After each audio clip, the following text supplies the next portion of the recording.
In this video, we will discuss Flink's ecosystem and Flink's basic flow of its programming model. We'll start with Flink ecosystem.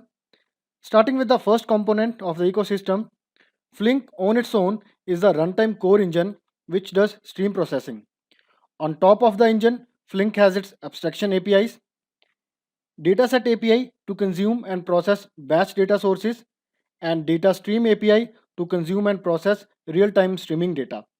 These two APIs are programming abstractions and are the foundation for user programs. You will get to know how we use these in programs in the practical lectures. And Dataset API can be used in Java, Scala, or Python, while Data Stream API can be used in Java and Scala only. In addition to these APIs, Flink also has some libraries that provide additional functionality. As we know, Flink allows us to write relational queries to process structural tables. It allows us to process graphs and also make us able to apply machine learning algorithms on our dataset. For each of these tasks, Flink has built-in libraries. It has Table API to query the tables and perform basic operations like join, group by, etc. on it. Table API can be used in both batch and streaming programs. To run graph algorithms, it has Jelly API and Flink ML library for machine learning algorithms, where it natively executes iterative processing algorithms of machine learning.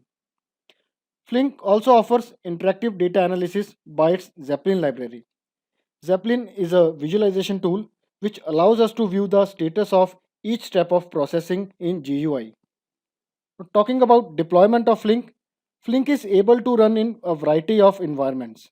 Flink can run as a single machine on our local machine on JVM, or it can run in a distributed cluster mode with n number of nodes in it.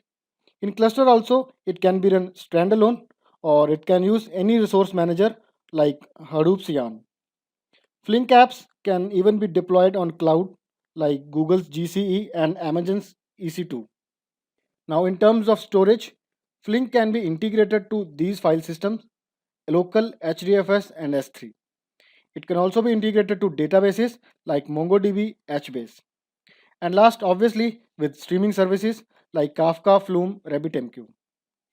So this completes our Flink ecosystem. While running any Flink app, all of these components will be used and they work together to give us the desired output. And yes, before we start any app or write our first Flink program, let us understand the flow programming model of Flink as how the data enters, processed, and outputted in it.